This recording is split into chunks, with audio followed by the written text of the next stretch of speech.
To change mouse pointer size in Windows 11 Home, right-click on empty area on the desktop, select Personalize, and then tap Bluetooth and Devices.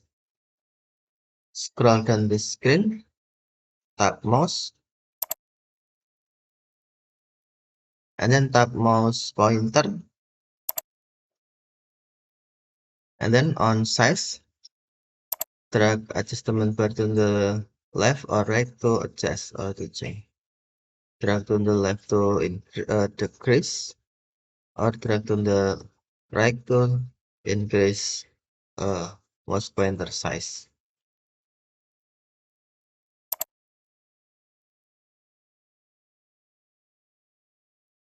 Okay, thank you for watching. Have a nice day.